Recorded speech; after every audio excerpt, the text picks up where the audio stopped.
तैयार है? तैयार है। लोग सुपरमैन की बात करते हैं, लोग मिस्टर इंडिया की बात करते हैं, लेकिन दशरथ मांझी असल जिंदगी में सुपरमैन था। असल जिंदगी का मिस्टर इंडिया था, जिसने अकेले अपने दम पर एक पहाड़ को खोद दिया ताकि उसके बीच से एक रास्ता निकल आए, ताकि उसकी पत्नी के इलाज में देरी ना हो। लोग उसे पागल कहा करते थे, लेकिन आज देश भर में उस शख्स की तारीफ हो रही है और उसके बारे में एक फिल्म भी बनी है। केतन मेहता इस वक्त हमारे साथ मुंबई से जुड़े हैं, film Manjhi the mountain man के डायरेक्टर हैं, और इस वक्त हमारे साथ नवाजुद्दीन सिद्दीकी हैं जो कि इस फिल्म के हीरो हैं। और इस वक्त हमारे साथ गहलोर गया से मौजूद हैं भागीरथ जी। भागीरथ जी दशरथ मांझी के बेटे हैं, और मैं आपको बताऊं कि इस वक्त वो ठीक उस जगह पे बैठे हैं, ठीक उस पहाड़ के सामने बैठे हैं जिसे उनके पिता ने अपने हाथों से खोदा। ये सुनने में भी और सोचने में भी अटपटा लगता है कि कोई शख्स कैसे अपने दम पर हथौड़ा लिए 22 साल तक मेहनत करता है और एक पहाड़ को खोद देता है। ऐसा काम करता है जो सरकारें नहीं कर पाती। और उनके बाजू में बैठे हैं अशोक कुमार अंज, ये गहलोर के रहने वाले हैं। फिल्म मांझी में इनका भी एक छोटा रोल है और बचपन से इन्होंने देखा किस तरीके से दशरथ मांझी ने अपने हाथों से एक पहाड़ खोद दिया। सबसे पहले केतन मेहता साहब, आप बताइए, आपकी चौथी बायोपिक है किसी एक शख्स पर बनाई गई फिल्म। इससे पहले आपने मंगल पांडे बनाई, रंग रसिया बनाई, सरदार, और अब मांझी। बिहार गया की एक छोटी सी कहानी को पहले पर्दे पर उतारने का इरादा आपको कहां से आया केतन जी? 2007 में जब दशरथ मांझी जी का देहांत हुआ, तब न्यूज़पेपर्स और मैगजीन्स में काफ़ी आर्टिकल्स वगैरह छपे थे। अपने यहाँ एक ट्रेजेडी यही है कि हम किसी भी आदमी का मूल्य तब समझते हैं जब वो नहीं रहते। तो जब पढ़ा कि एक ऐसे इंसान की ये बात है जिन्होंने 22 साल लगा के पहाड़ तोड़ के रास्ता बनाया सिर्फ अपने दम पर और एक हथौड़ी छलनी लेकर, तो पहले तो यकीन ही नहीं हुआ। उसके बाद बहुत ताज्जुब हुआ और फिर लगा कि ये तो ऐसी इंस्पायरिंग कहानी है जिस पे फिल्म बननी चाहिए और लोगों तक पहुंचाना चाहिए। और तब जाके हम लोगों ने जब वहाँ जाके गहलोर गांव गए और देखा उस पहाड़ को, तो यकीन ही नहीं हुआ कि कोई आदमी ऐसा सोच भी सकता है।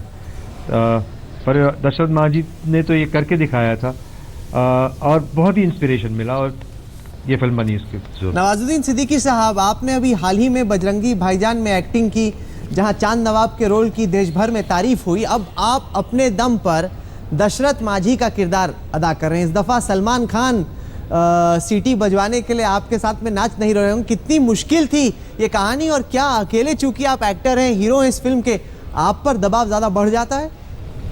जी नहीं, दबाव तो बिल्कुल नहीं, बल्कि मैं एक्साइटेड हूँ इस चीज़ को लेके, क्योंकि हम लोग अभी जैसे प्रमोशन भी कर रहे थे तो हर शहर में जा रहे थे, तो लोगों में इतना एक्साइटमेंट है मांझी को लेके कि क्योंकि वन लाइन ही लोगों को इतनी कमाल की लगी। लोगों को पहले यकीन ही नहीं था कि कोई एक इंसान गहलोर में, दशरथ नगर में पूरे माउंटेन को तोड़ देगा अपने प्यार के लिए। लेकिन जब उनको यकीन हुआ लोगों को, तो हर जगह से इतना एक्साइटेड हैं कि हमारे यहाँ तो सुपरमैन है। और ऑफ कोर्स मैं बहुत एक्साइटेड हूँ इस तरह के सुपरमैन का रोल करना। मुझे वाकई एक वो प्राउड फील हो रहा है कि ऐसे इंसान का रोल मेरे डायरेक्टर ने मुझे दिया। और आई थिंक मेरे करियर का बहुत ही अर्ली स्टेज में मुझे इस तरह का रोल मिला, क्योंकि बहुत ही मैच्योर और एक मैडनेस की हद तक जाने वाला रोल है। तो इसमें दबाव की तो कोई बात नहीं, बल्कि एक्साइटमेंट की बात है।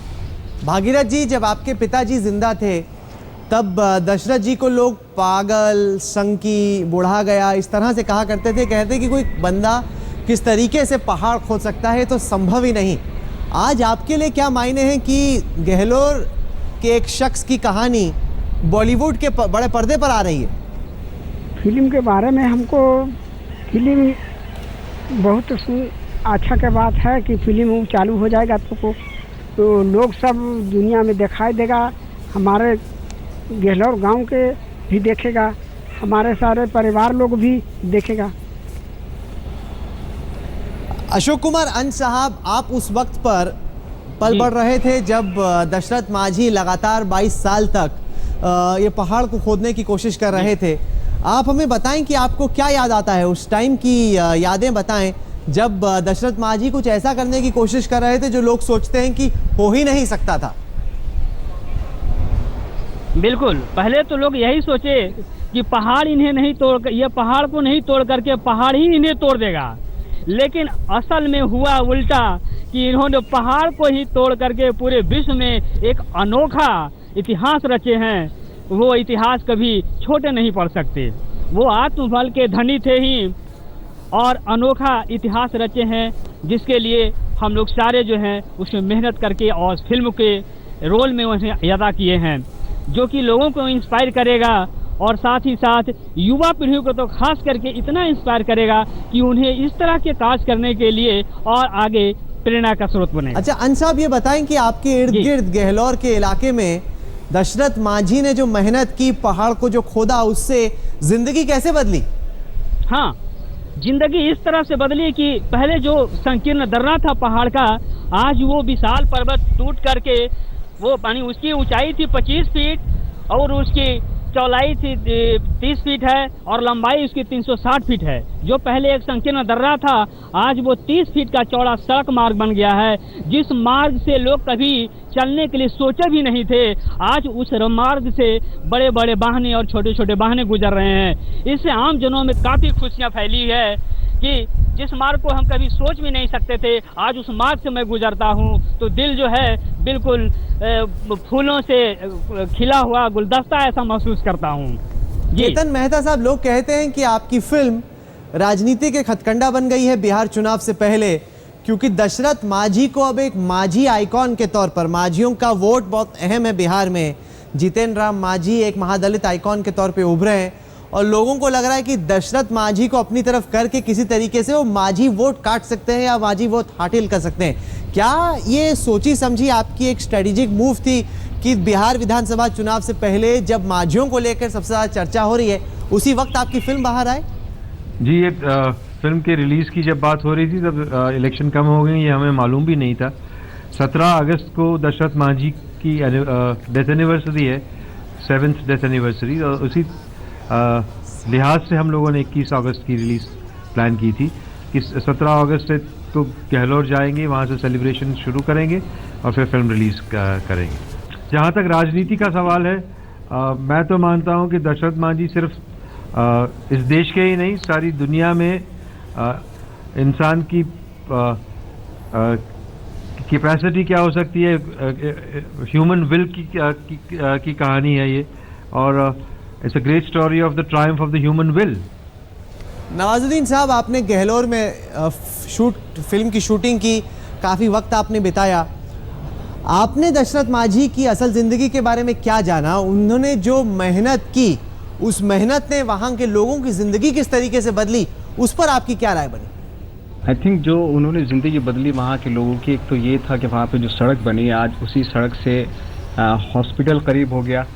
दूसरे शहर में जो बड़ा हॉस्पिटल है, उस गांव में तो हॉस्पिटल नहीं है, स्कूल नहीं है। तो वजीरगंज जो जाते हैं वो आई थिंक वो उसी, मतलब मैंने देखा है वो सड़क से ही गुजर के जाते हैं। पहले कभी उनको पागल बोलते रहे कि पागल है, और लेकिन आज उसका इतना फ़ायदा उठ रहा है, फ़ायदा ले रहे हैं लोग के, सब लोग दुआएं देते हैं उनको।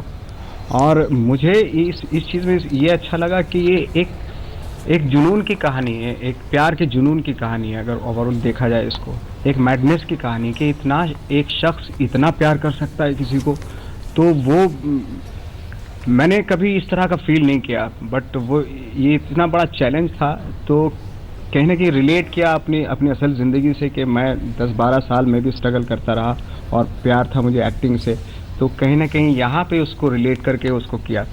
तो आई थिंक मुझे लगता है कि हिंदुस्तान में यूथ को, स्पेशली यूथ को आज ये किरदार देखना होगा, क्योंकि एक ऐसे आदमी की कहानी है कि जिसके सामने इम्पॉसिबल कुछ भी नहीं है। भागीरथ जी, जब दशरथ जी लगातार 22 साल तक पहाड़ को खोदने की कोशिश कर रहे थे, क्या उस वक्त परिवार वालों ने कहा कि ये क्या कर रहे हो, ये तो नामुमकिन काम है, ये काम सरकार के लिए छोड़ दो, कोई शख्स थोड़ी सड़क बनाता है?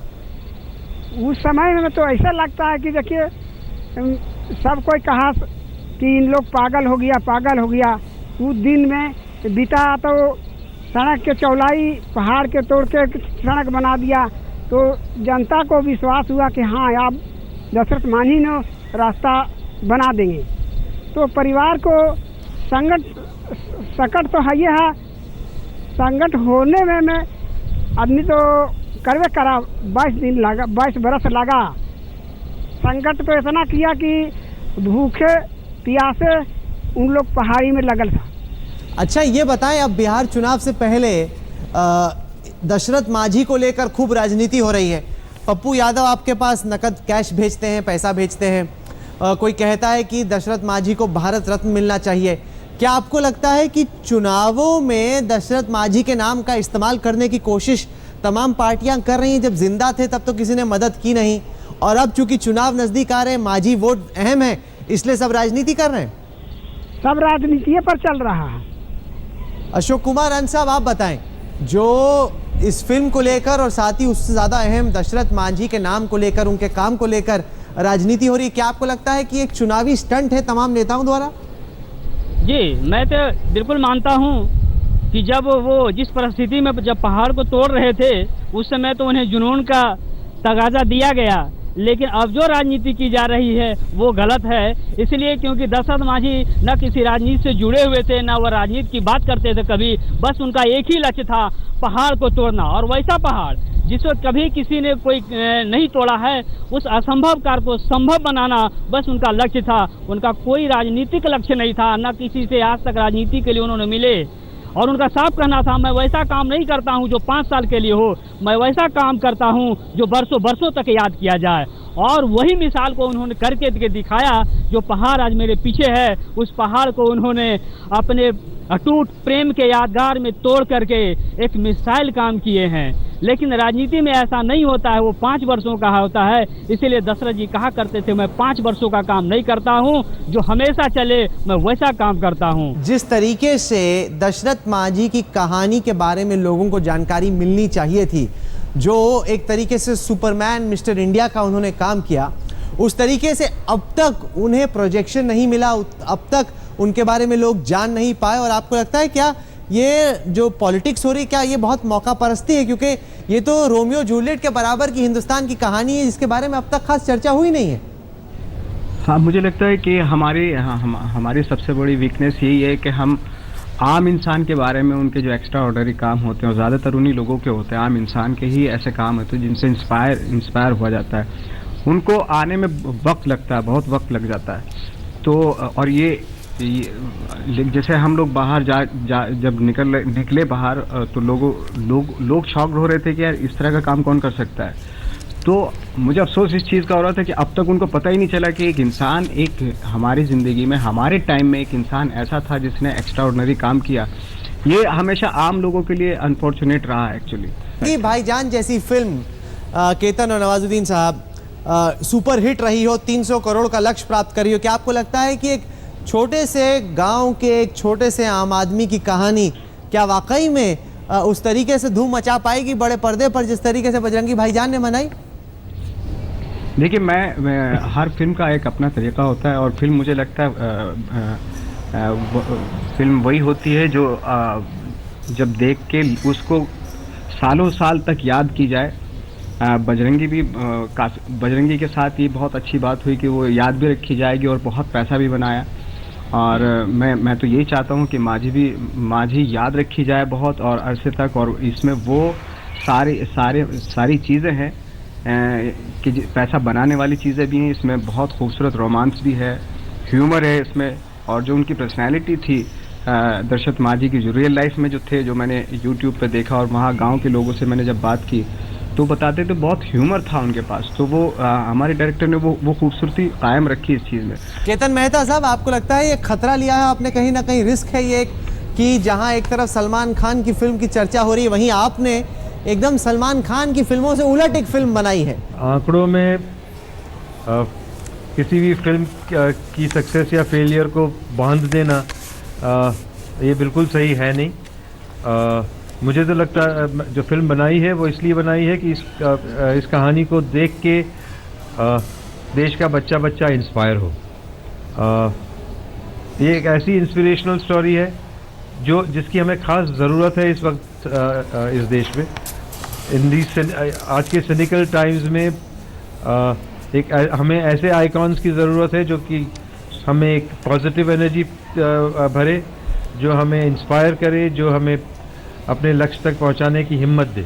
और ये बड़ी बात है कि एक ऐसे शख्स की कहानी अब बड़े पर्दे पर आ रही है जिसने गया के कई पीढ़ियों के लोगों को बहुत प्रेरणा दी है। अब शायद देश भर में ये लोगों के लिए प्रेरणा का स्रोत बनेंगे। केतन मेहता, नवाजुद्दीन सिद्दीकी, भागीरथ जी, अशोक कुमार अंस साहब, आप चारों जुड़े हमारे साथ इस खास कार्यक्रम में, इसके लिए आपका बहुत बहुत धन्यवाद।